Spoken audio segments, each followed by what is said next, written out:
I was chosen to create art for the park, and I've had a couple visits now. I've really been trying to get familiar with Seattle, the area, all the natural elements. I'm from Colorado, so there are a lot of differences of what I'm used to. We could show that first slide. It's a very gestural sketch.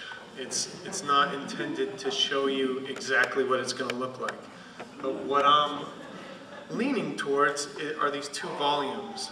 One of the first things I really gravitated towards was the fact that this reservoir is fed by two watersheds.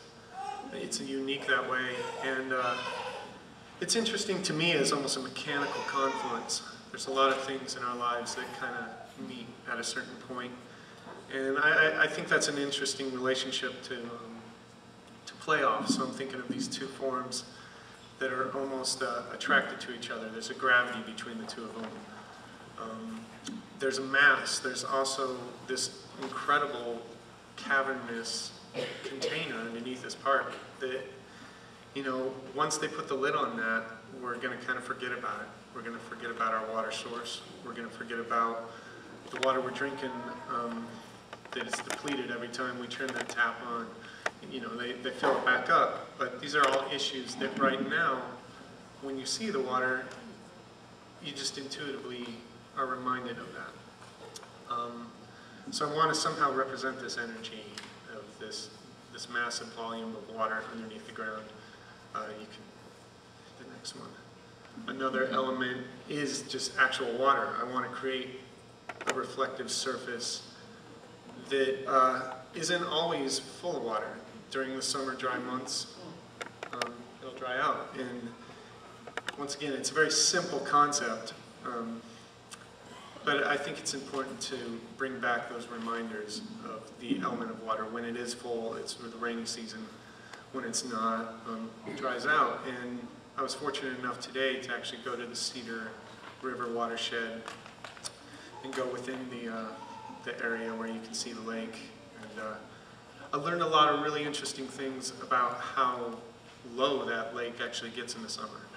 How all this water is stored up through the winter to kind of get you through the summer months. And that's something the general public doesn't see. You may hear about it on the news, but these reminders of things drying out at certain times are important for all of us to keep in mind. So, yeah, that's another major element that I want to bring into it, is this reflective quality, also drawing your attention to the sky. These massive volumes, I want to make them out of stone. They're going to have a certain amount of weight to them, so I want something to balance this as well, to create this negative space. And you can go to the siting.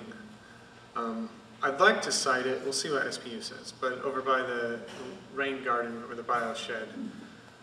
For a lot of reasons, but one, to have these perspectives where you can see it from the top and see these reflective surfaces, or you can see it from down below and really feel the mass of all this stone and the weight, and then you have this kind of balanced perspective, all these different points of view. Hopefully, I would like you to be able to go right up to the sculptures and walk among them and kind of sense this energy and this gravity between the two of them, and that association with this water source underneath.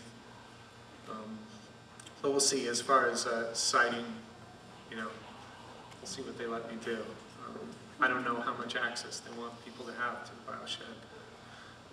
Let's see. So that's mainly, I mean, there's obviously other influences pushing me right now, but I think there needs to maintain this element of awareness of the water.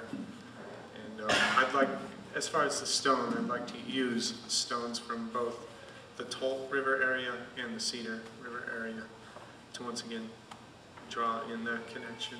And I'll just continue to explore.